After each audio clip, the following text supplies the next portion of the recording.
आइए केदार क्षेत्र से विदा लेते हैं और महादेव की असीम कृपा लेकर श्री हरि की शरण मांगते हैं। हे जगत के स्वामी, हे संसार के पालनहार, हे धर्म अर्थ काम मोक्ष के दाता, हे कण कण के वासी, हे त्रिकाल के ज्ञाता, हे परम मुक्ति, हे परम धाम, हे परम ज्ञान, हे आठों याम, कर दो निहाल, हे बद्री विशाल। इस अकिंचन को अपने अर्थात बद्री क्षेत्र में प्रवेश करने की अनुमति दें। इस वीडियो में बद्री क्षेत्र में प्रवेश करेंगे और क्रमशः 3 बद्रियों के दर्शन करेंगे। पहले उर्गम घाटी में ध्यान बद्री का ध्यान लगाएंगे, फिर अणिमठ में वृद्ध बद्री को प्रणाम करेंगे और अंत में जोशी मठ में भगवान नृसिंह देव अर्थात गुप्त बद्री के चरणों में अपना माथा रखेंगे। साथ ही गिर शिखरों की ऊंचाई से धरातल में बह रही अलकनंदा का अनुपम सौंदर्य निहारेंगे। हाँ, ज्योतिर्मठ अर्थात जोशी मठ में कल्पतरु और आदि गुरु शंकराचार्य की तपस्थली के भी दर्शन करेंगे। आप जहां तक चलेंगे वहां तक का संग साथ होगा, तो चलें।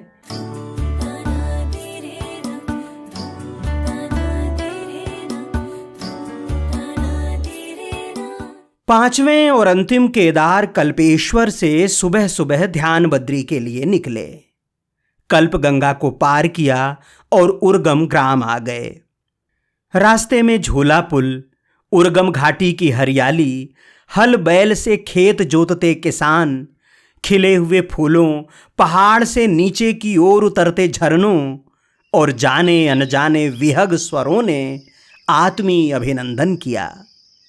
पहाड़ों में चल पड़िए तो समूची प्रकृति ही साथ देती है, पग पग पर साथ निभाती है। अगर आप इसकी भाषा समझ पाएं तो ये पहाड़ के किस्से सुनाती रहती है और आहिस्ता आहिस्ता आपसे आपके हालचाल भी पूछती रहती है। हिमालय के इस हिस्से में डहेलिया और गुलाब बहुत झूम कर खिलते हैं, लाल, गुलाबी, पीले, सभी तरह के। अपने बड़प्पन और ताजगी के कारण सम्मोहित करते रहते हैं। ध्यान बद्री का मंदिर गांव के बाहर है। स्टे होम और चाय पान की दुकानों के कारण उर्गम छोटा सा कस्बा दिखता है, वरना यह गांव ही है, केवल कुछ ही घरों का गांव। 7 बजे के आसपास मंदिर की ओर जा रहे थे तो आगे आगे किशोरी चल रही थी। मैंने पूछा, मंदिर कब खुलेगा? उसने कहा, मैं खोलने ही आई हूं, पापा जोशी मठ गए हुए हैं। उसने मंदिर खोला। अभी तक केदारों का जो भव्य रूप देखकर आए थे उसकी तुलना में भगवान विष्णु का ये धाम लगभग उपेक्षित जैसा था। यहां श्री हरि की सेवा डिमरी परिवार के हाथों में है। इसके पहले कि गर्भगृह में प्रवेश करें, सप्त बद्रियों के बारे में संक्षेप में जान लेते हैं। पंच केदारों की तरह हिमालय में पंच बद्री की स्थापना मानी जाती है। कुछ मान्यताओं के अनुसार केदार खंड में 7 बद्री हैं: ध्यान बद्री, वृद्ध बद्री, गुप्त बद्री, योग बद्री, भविष्य बद्री, आदि बद्री और बद्री विशाल। पुराणों में केवल बद्री विशाल का वर्णन है और उन्हीं की महिमा गाई गई है। शेष अन्य बद्रियों का उल्लेख पुराणों में नहीं है। ये समस्त बद्री लोक मान्यताओं में हैं।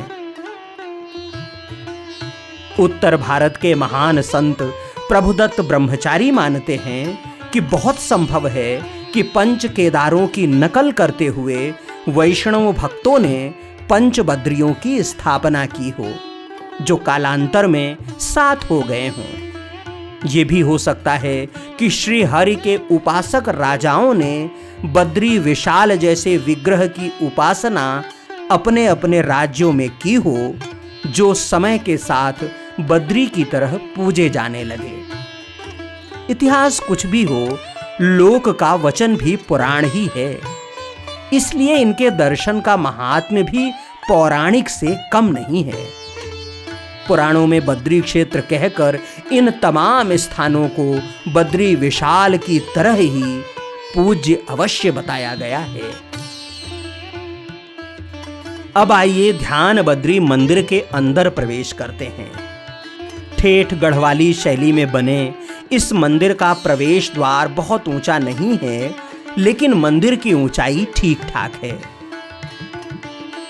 गर्भगृह के अंदर ध्यान मुद्रा में बद्री विराजे हुए हैं। हल्के सफेद रंग का ये विग्रह 4 भुजाओं वाला है और उनके हाथ में शंख चक्र की शोभा है। मंदिर में नर नारायण, कुबेर और गरुण की मूर्तियां भी हैं।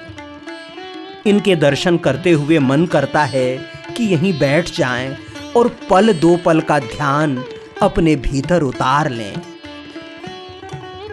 इन बद्रियों की एक कथा ये भी है कि पांडवों ने जिस तरह 5 केदारों की स्थापना की, ठीक उसी तरह भगवान विष्णु के स्वरूप इन बद्रियों की स्थापना भी की। कहा जाता है कि युधिष्ठिर, भीम, अर्जुन, नकुल और सहदेव ने 5 अलग अलग स्थानों पर भगवान विष्णु के 5 अलग अलग स्वरूपों को स्थापित किया था। ध्यान बद्री वो स्थान है जहां भीम ने ध्यान लगाया था और श्री हरि से क्षमा मांगी थी। एक और कथा के अनुसार पांडव वंश के राजा पुरंजय के पुत्र उर्व ऋषि ने यहां साधना की थी और भगवान विष्णु ने उन्हें दर्शन दिए थे। बाद में उन्होंने ही इस मंदिर का निर्माण कराया। ध्यान बद्री मंदिर के बिल्कुल समीप आदि गुरु शंकराचार्य द्वारा स्थापित शिवलिंग भी है। भोलेनाथ का यह मंदिर बहुत जर्जर है। इसकी देखभाल न होने से बाहरी आवरण पत्थरों के ढेर की तरह दिखाई देता है, लेकिन अंदर जाने पर बहुत जीवंत शिवलिंग के दर्शन होते हैं। शिव शंभो कर त्रिशूल भंग करत पाप मूल, विराजित है चंद्रभान अद्भुत लोचन विशाल, हे दयाल हे कृपाल अघहारी भवतारी भंडारी त्रिपुरारी कामारी विषधारी भयहारी। मंदिर परिसर में ही पंचमुखी हनुमान लला भी विराजे हुए हैं। इस बद्री को ध्यान बद्री इसलिए कहा जाता है क्योंकि यहां भगवान विष्णु अर्थात नारायण ध्यान मुद्रा में हैं। पश्चिम दिशा में भगवान भोलेनाथ हैं।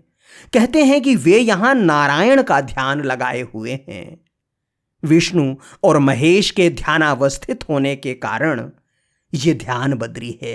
विष्णु भगवान जी ध्यान मुद्रा कर रहे हैं, वो भी शिव की कर रहे हैं। शिव जी ने क्या करा कि इधर की तरफ पश्चिम की तरफ बैठ करके इनका ध्यान करा।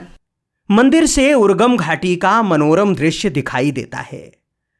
दूर तक फैली हरियाली जैसे कहती रहती है, हो गए हरि और हर के दर्शन, अब चले आओ हमारी गलियों में।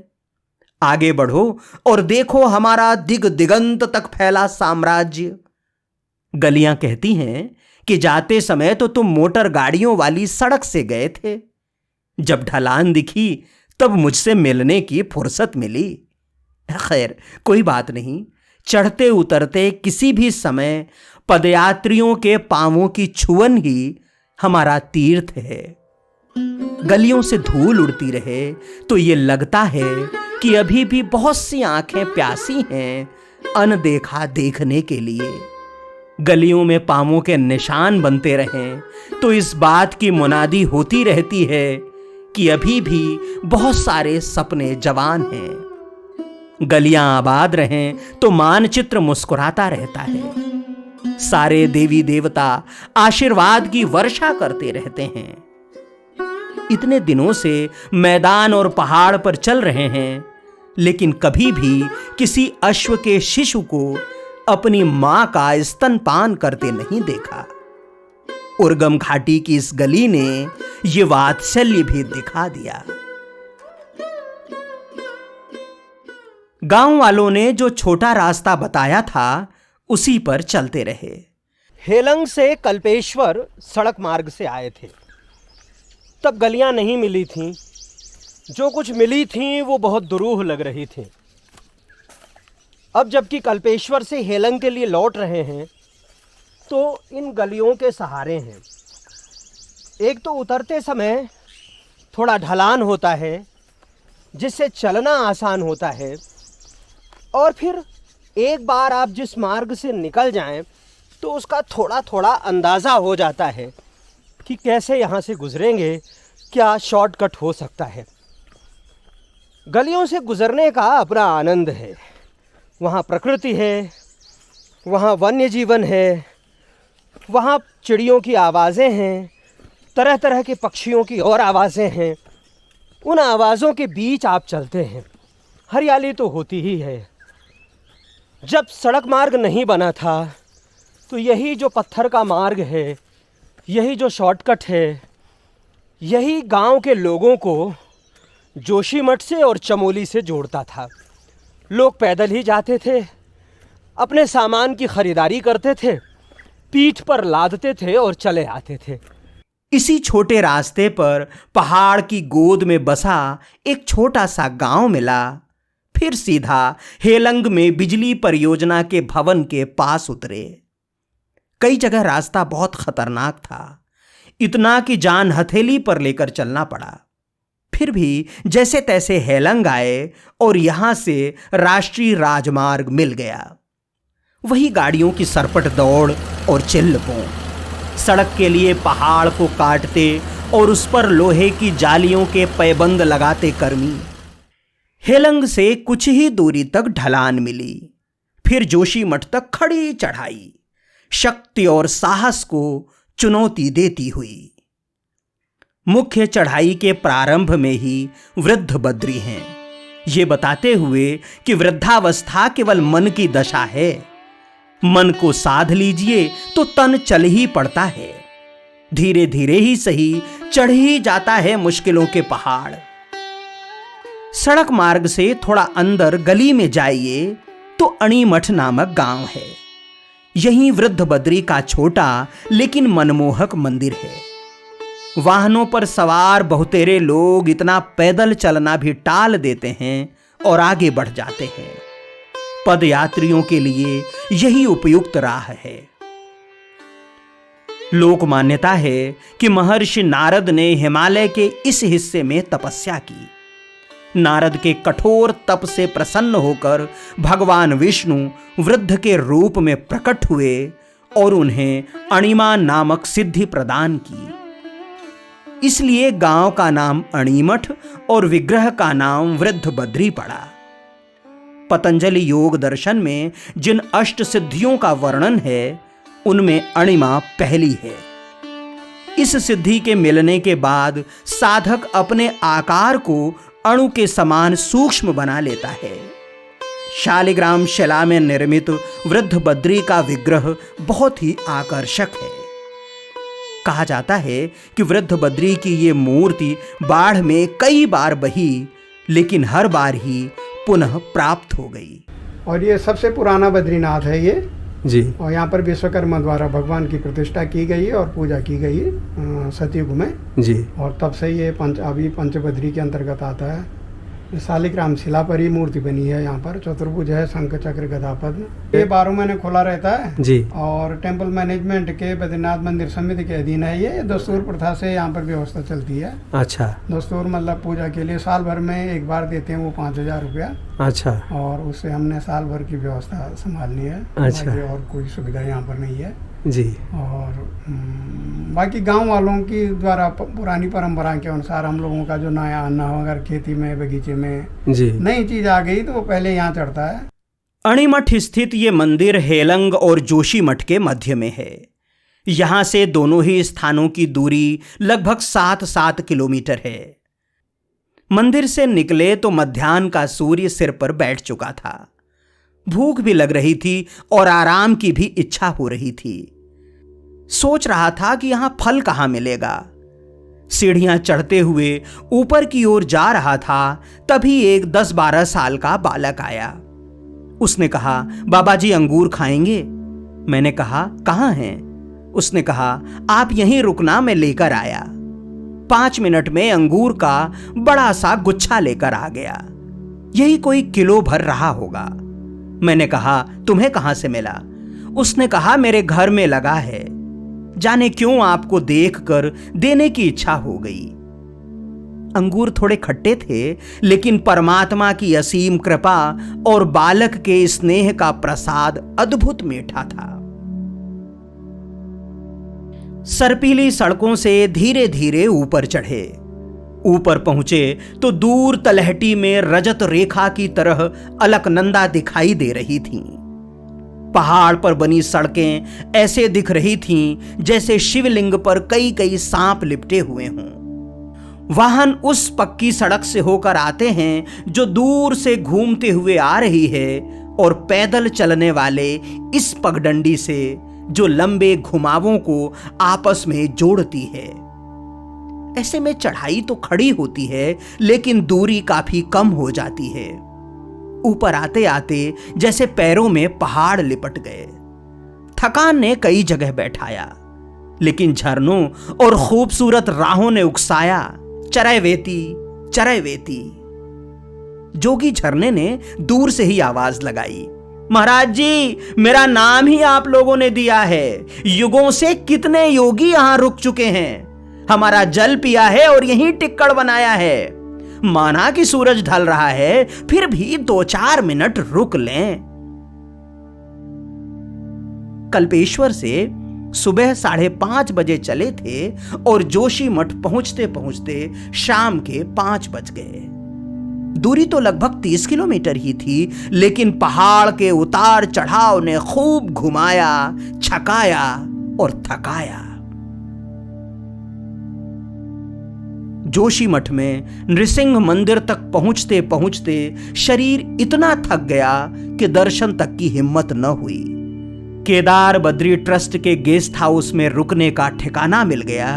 लेटते ही ऐसा सोए कि भूख प्यास का एहसास सुबह उठने पर हुआ। सुबह जोशीमठ अर्थात ज्योतिर्मठ की अलौकिक ज्योति से आलोकित होना था। वैसे हमसे पहले मेघों का दल नृसिंह भगवान की परिक्रमा में तल्लीन हो गया था। बादल पहाड़ से उड़ते हुए आते, मंदिर के ध्वज को स्पर्श करते और आदि गुरु शंकराचार्य की तपस्थली की तरफ कूच कर जाते। कभी फुहारी अभिषेक कर देते, तो कभी बस यूं ही माथा झुकाकर चले जाते। ये बादल भी पहाड़ी हैं। इन्हें पहाड़ का दस्तूर पता है, कब आना है और कहां जाना है, कैसे आना है और कैसे जाना है, किसे कितना देना है और किससे कितना छीनना है, वगैरह वगैरह। हम पहाड़ी नहीं हैं, मैदान के अनाड़ी हैं, इसलिए न आने का रंग ढंग पता है और न जाने का। बादलों ने सूरज की किरणों को रास्ता दिया तो हम दर्शन के लिए प्रभु की देहरी पर सिर झुकाने पहुंचे। एक ओर पहाड़ पर बसा जोशीमठ अपनी बसाहट की खूबसूरती बिखेर रहा था, तो दूसरी ओर हाथी की आकृति का हाथी पहाड़ नए सौंदर्य लोक की रचना कर रहा था। आसमान से बातें करता मंदिर का शिखर ये मंत्र दे रहा था कि ईश्वर की लीला आकाश की तरह असीम और अनंत है। उसे निहारना है तो अंतर मन की आंखें खोलनी होंगी। बहुत सुंदर और भव्य मंदिर, निर्माण नया है और शैली प्राचीन। मंदिर के अंदर कैमरा ले जाना वर्जित है, इसलिए आपको गर्भगृह में विराजित विग्रहों के शब्द दर्शन करा रहे हैं। बीच में साक्षात नृसिंह भगवान हैं। शालिग्राम शिला में निर्मित ये स्वयंभू विग्रह वज्रासन की मुद्रा में है। मुखमंडल अकल्पनीय सुंदर। ऐसा माना जाता है कि इनका बायां हाथ धीरे धीरे खंडित होता जा रहा है, पतला होता जा रहा है। जब ये पूर्ण रूप से खंडित हो जाएगा, तब नर नारायण पर्वत आपस में मिल जाएंगे और बद्री विशाल के दर्शन दुर्लभ हो जाएंगे। तब श्रीहरि के दर्शन भविष्य बद्री में हुआ करेंगे। नर नारायण पर्वत की कहानी हम आपको बद्री विशाल में सुनाएंगे और भविष्य बद्री का रहस्य भविष्य बद्री में बताएंगे। उसके लिए आपको अगले वीडियो तक की प्रतीक्षा करनी होगी। नृसिंह भगवान के दाईं ओर छोटी सी प्रतिमा गरुड़ भगवान की है। इसके बाद श्री राम, श्री लक्ष्मण और श्री सीता माता हैं। बाईं ओर बड़ी सी प्रतिमा भगवान बद्री विशाल की है। उनके साथ भगवान उद्धव और कुबेर जी हैं। सामने दीवार पर जोशी मठ की कुल देवी चंडिका माता हैं। शीतकाल में 6 माह जब बद्रीनाथ में बर्फ जमा होती है तब उनकी गद्दी यहीं विराजती है। उनकी शीतकालीन पूजा यहीं पर होती है। उन दिनों बद्रीनाथ के रावल भी यहीं रहते हैं। कहा जाता है कि नृसिंह भगवान के दर्शन के बाद ही बद्री विशाल का दर्शन पूर्ण माना जाता है। नृसिंह मंदिर के समीप भगवान विष्णु के अवतार वासुदेव अर्थात भगवान कृष्ण का अत्यंत प्राचीन मंदिर है। यहां गांधार शैली में निर्मित भगवान वासुदेव की 8 फीट ऊंची दिव्य प्रतिमा है। साथ में श्री कृष्ण के बड़े भाई बलराम की मूर्ति भी है। परिसर में कुछ और छोटे छोटे मंदिर हैं जो गणेश, सूर्य, काली, भगवान शिव, भैरव, नवदुर्गा एवं गौरी शंकर को समर्पित हैं। मौखिक परंपरा के अनुसार नृसिंह भगवान और भगवान वासुदेव का ये मंदिर 2200 वर्ष पुराना है, जबकि पुरातात्विक स्रोत के अनुसार मंदिर का निर्माण 7वीं 8वीं सदी के दौरान कत्यूरी राजाओं द्वारा कराया गया। संभव है कि आदि शंकराचार्य के यहां आने के बाद ये स्थान धार्मिक रूप से पूर्ण विकसित हुआ हो, क्योंकि आदि गुरु ने देश के अलग अलग हिस्सों में जिन 4 मठों की स्थापना की उनमें पहला ज्योतिर्मठ अथवा ज्योतिष मठ यहीं स्थापित किया। कालांतर में अपभ्रंश होने के बाद यही नाम जोशी मठ में बदल गया। पौराणिक काल में जोशी मठ का नाम कार्तिकेयपुर था। कत्यूरी वंश के शासक यहीं से गढ़वाल राज का शासन चलाते थे। अब चलते हैं शंकराचार्य की तपस्थली की ओर। किशोर वय के शंकराचार्य केरल से ओंकारेश्वर होते हुए यहां आए और 5 साल तक कठिन तप किया।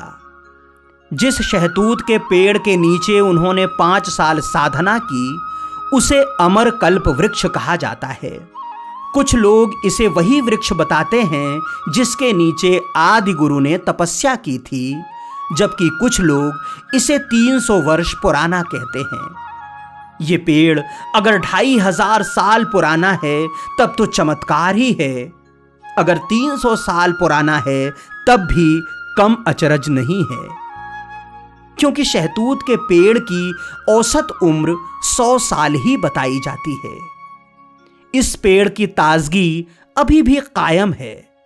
एक तरफ से बूढ़ा दिखता है तो एक तरफ से युवा। हो सकता है कि इस वृक्ष ने इसी तरह अपनी वृद्धावस्था को नए जन्म में बदला हो और शंकराचार्य को साधना में निमग्न देखा हो। इसी कल्पतरु के नीचे उनकी साधना ज्योति रूप में प्रकट हुई और ज्योतिर्मठ के विचार का जन्म हुआ। यहां पर जो दीप आदि गुरु ने जलाया था वो आज भी अखंड है। उनके द्वारा स्थापित ज्योतिश्वर महादेव के दर्शन भी यहां किए जा सकते हैं। इसी वृक्ष के नीचे बैठ के आदि गुरु शंकराचार्य जी ने 5 वर्ष तक शंकर जी की तपस्या की जी। तब जाके उनको यहाँ पे ज्ञान की प्राप्ति हुई, दिव्य ज्योति के दर्शन प्राप्त हुए। और जब ज्योति के दर्शन उनको प्राप्त हुए तो तभी से उन्होंने यहाँ पे ये अखंड ज्योति जलाई और इसी ज्योति के नाम से उन्होंने इस क्षेत्र का नाम ज्योतिर्मठ रख दिया। और भगवान भोलेनाथ का नाम ज्योतिश्वर महादेव और समय बीतते बीतते शहर का नाम जोशी मठ पड़ गया। पेड़ के डालियों को स्पर्श करता उनका छोटा सा मंदिर है। इसी पेड़ के नीचे शंकराचार्य की गुफा भी है। वो गुफा जिसमें उन्होंने ध्यान लगाया और जहां बैठकर 2 भाष्यों की रचना की। यही आदि गुरु शंकराचार्य महाराज जी गुफा, जहाँ बैठ कर के आदि गुरु शंकराचार्य महाराज जी को अपने ज्ञान की प्राप्ति हुई थी, आत्मज्ञान की। तो इसी गुफा के नीचे आदि गुरु शंकराचार्य जी ने अपना गृह विश्राम वगैरह जिनका होता था उस टाइम पे, तो यहीं पे हुआ करता था। आदि गुरु शंकराचार्य जी ने इसी जगह पर बैठ करके अपने 2 भाष्य लिखे, शंकर भाष्य और ब्रह्मसूत्र। इस तपस्थली के समीप ही ज्योतिर्मठ बद्रिकाश्रम है। यहां ज्योतिष पीठ की स्थापना के बाद आदि गुरु ने अपने प्रिय शिष्य त्रोटकाचार्य को पहला प्रमुख बनाया। इस तरह पहले पीठ के पहले प्रमुख त्रोटकाचार्य हुए। इसके बाद इस गद्दी पर स्वामी स्वरूपानंद सरस्वती तक 45 शंकराचार्य विराजे। सन 1776 से 1941 तक अर्थात 165 वर्षों तक यहां की ज्योतिष पीठ आचार्यों से विहीन रही। इस दौरान रावलों ने बद्रीनाथ मंदिर का दायित्व संभाला और पीठ का संचालन गुजरात के धौलका नामक स्थान से हुआ, जिससे उसे धौलका पीठ कहा गया। वहां से 8 आचार्यों ने ज्योतिर्मठ की जिम्मेदारी संभाली। इस तरह दोनों स्थानों को मिलाकर ज्योतिर्मठ के कुल 53 आचार्य हुए। वर्तमान आचार्य स्वामी अविमुक्तेश्वरानंद हैं। ज्योतिर्मठ में विष्णु लक्ष्मी मंदिर, शंकराचार्य की गद्दी और 64 योगिनियों की मूर्तियां हैं। यहीं शंकराचार्य के प्रथम शिष्य त्रोटकाचार्य की गुफा भी है। इस गुफा में दोनों ही आचार्यों की मूर्तियां स्थापित हैं। यहां बैठकर ध्यान लगाने का मतलब है आचार्य शंकर की स्मृतियों और उनके समय के साथ कुछ देर के लिए जुड़ जाना। ज्योतिर्मठ के ठीक सामने भविष्य केदार का मंदिर है। यहां जो विग्रह है वो है तो केदारनाथ की तरह, लेकिन इसमें शिवलिंग की आकृति है। कहते हैं कि यह स्वयंभू है। पहाड़ पर बसे जोशीमठ में ज्योतिर्मठ ऊपरी हिस्से में है तो नृसिंह मंदिर निचले हिस्से में। चढ़ते उतरते काया थकान के पहाड़ तले दब गई।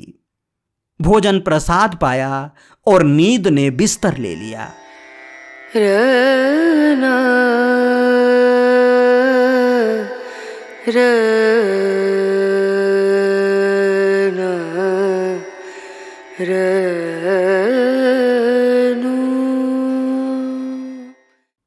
इस वीडियो में यहीं तक। अगले भाग में बढ़ेंगे 4 धामों में एक धाम बद्री विशाल की ओर। सबसे पहले विष्णु प्रयाग में अलकनंदा और धौली गंगा का अवगाहन करेंगे, फिर पांडुकेश्वर में योग बद्री के दर्शन करेंगे। प्रभु ने चाहा तो बद्री विशाल की देहरी पर भी माथा रखेंगे। विदा लेने से पहले जान लेते हैं कि जोशीमठ तक कैसे पहुंचें और कहां ठहरें। जोशीमठ उत्तराखंड के चमोली जिले में है। इसे बद्रीनाथ का प्रवेश द्वार भी कहते हैं। अगर आप हरिद्वार से यात्रा प्रारंभ कर रहे हैं तो ऋषिकेश, देवप्रयाग, श्रीनगर, रुद्रप्रयाग, कर्णप्रयाग, नंदप्रयाग, चमोली, हेलंग होते हुए जोशीमठ तक पहुंच सकते हैं। यहां रुकने खाने के लिए पर्याप्त सुविधाएं हैं। केदार बद्री ट्रस्ट का गेस्ट हाउस तो है ही, साथ ही कई छोटे बड़े होटल भी हैं। नजदीकी रेलवे स्टेशन ऋषिकेश है और नजदीकी हवाई अड्डा देहरादून। निजी या शेयरिंग टैक्सी चुन सकते हैं। यात्री बसों पर भी सवार हो सकते हैं। बद्रीनाथ की तरफ जाने वाले सभी वाहन यहीं से होकर गुजरते हैं। अगर आप मेरी तरह पदयात्री हैं तो पीठ पर बैग रखिए और चल पड़िए। रास्ते खुद आपका अभिनंदन करेंगे। फिलहाल यायावर ओम द्विवेदी को अनुमति दें। चलते चलते वही एक निवेदन, अगर आपने अभी तक ओम दर्शन चैनल को सब्सक्राइब नहीं किया है तो कृपया कर लें। अगर आप चाहते हैं कि हमारा सनातन धन जन जन तक पहुंचे तो परिचितों और मित्रों के साथ साझा करें। हमने अपने हिस्से का काम किया, आपका काम आपको करना है। हमारी भक्ति को अपनी शक्ति दें। नृसिंह भगवान की जय। जय हो बद्री विशाल की। नर्मदे हर।